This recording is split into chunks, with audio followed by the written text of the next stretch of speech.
Thanks for joining me. Today we are going to be looking at primarily the Symach UV Wand, which was sent to me a few weeks ago. I will briefly touch on the Tesla and the Henson UV Spock cure, only because I continuously get asked the question, which one would I recommend? How do they perform against each other? Personally, I don't think you can compare the three lamps together.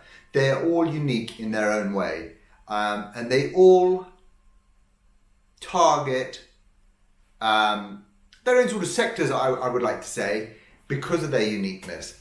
So the question that I would prefer you should be asking, or think you should be asking, is firstly, what does my workshop require? What sort of repairs am I primarily doing? Size repairs. And what is the budget? And most important of all, do they work? So before we move on to it, I'm going to ask the main question, do they work? Yes, all three lamps work, and all three lamps work successfully. Now you just need to decide which one suits your workshop better. If you're not so sure about this, I'm more than happy to answer any questions. Just DM them over to me, or give me the old-fashioned way, give me a call.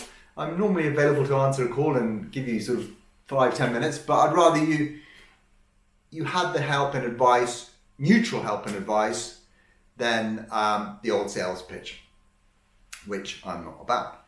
So let's move on and talk about, just introduce you to some of the lamps, which is what I said we'd do, and then I will move on to the main feature of today's show, the Symach UV Wand.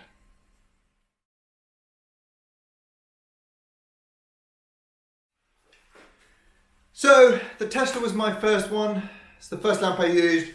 Like I said, this cannot be compared to the other two. Why? Because it's a fully rechargeable unit. It's not wired. The other main feature for this is when this came out in the market, and this has been out for several years now, it was designed for spot repairs.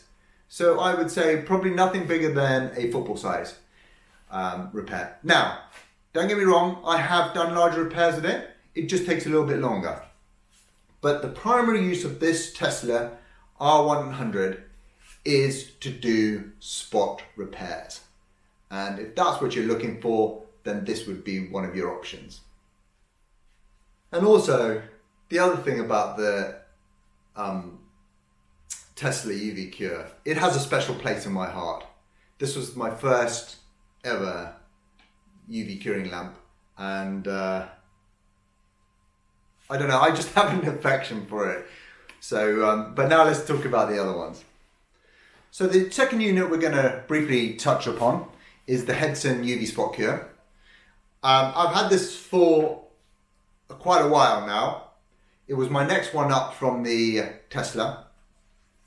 It's a wired unit, so similar to the Symach, but it's the most powerful out of the three. Considerably powerful and a lot quicker. It's personally, I like the design of this a little bit more, but that's my own personal choice. And because it is more powerful, it is obviously faster at curing everything. But, and there is a but to that, we'll come to that shortly when we move on to the Symach. Right. So this brings us on to what we're here for. The Symach UV LED wand. Its design is very different to the others, and I will talk about that shortly. But because of the way the LEDs are laid out, I believe this puts up a good fight against the Henson, and I will talk about that now. So let's get on with it. Before I start, actually, I forgot to say, there's a couple of important things you need to know about working with UV products, UV lamps. Firstly, you need to protect your skin. Exposure to these rays can be extremely harmful. Secondly, all the kits come with glasses, UVA glasses. Wear them. They're not there for decoration. They're not there just to sit on the side and gather dust. They are there to protect your eyes. So please wear them. And finally, for all my tests, I always have a control point so that I know how something performs. I don't change the primers that I'm using. I will always use, and I have done for almost 2.5 years now, is the Glasurit UV primer. I have tried other primers, don't get me wrong, but this one I find performs the best, and this sets the control point. So I know how this works with the Tesla, I know how this works with the Henson, I know how it works with the specular lamp and the scan grip lamps.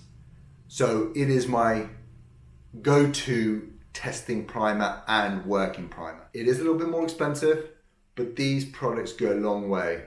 Another thing I just want to address on this, and you'll see it in the video shortly, is they are very translucent.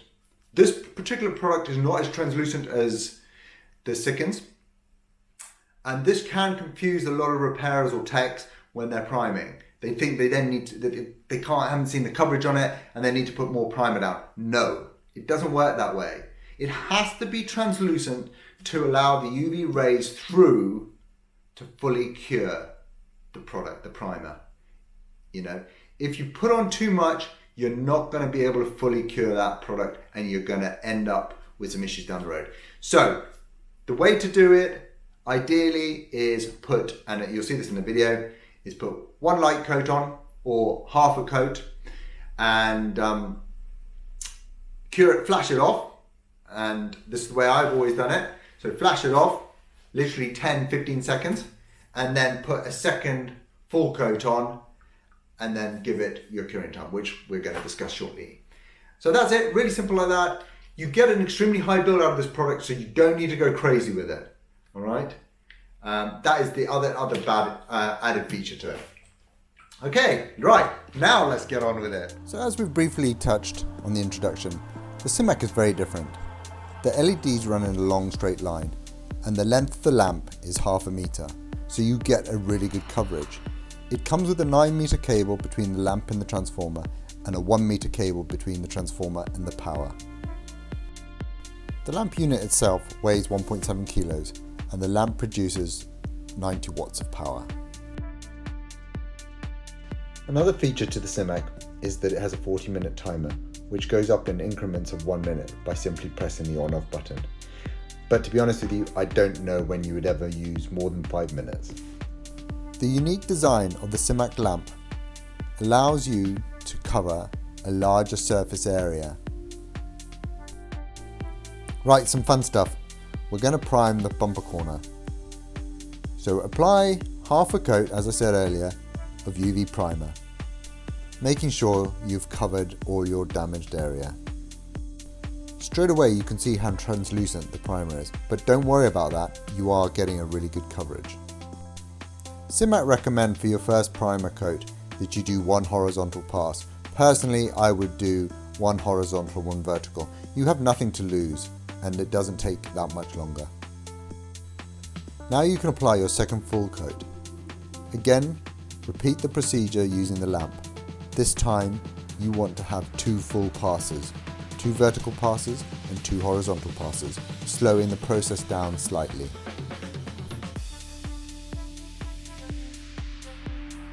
That's it, you're done. Your primer is now fully cured in under 2 minutes.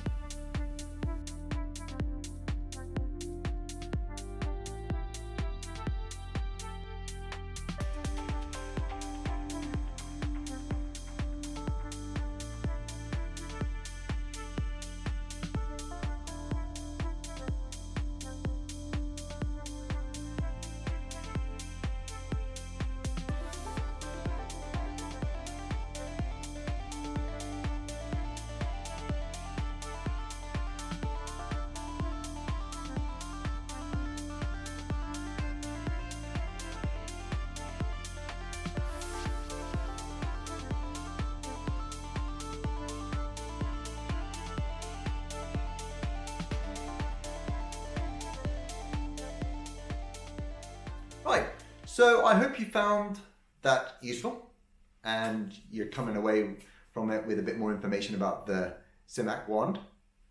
maybe about the other two as well. If you need any more advice, call your local rep. But if you want some unbiased advice, you're more than welcome to contact me. I've tried most of the lamps out on the market, and there are always new ones coming into me, so I've got fairly good knowledge about them. But I also won't recommend anything that doesn't work. And I can totally, hand on heart, recommend these 3 lamps because I know they perform. You just need to decide which one suits your workshop and your working environment, and of course budget best. Thank you so much, and don't forget to follow #UVGang, which is really big on Instagram, and if you can, follow me on Instagram @damageundone. All the best, bye.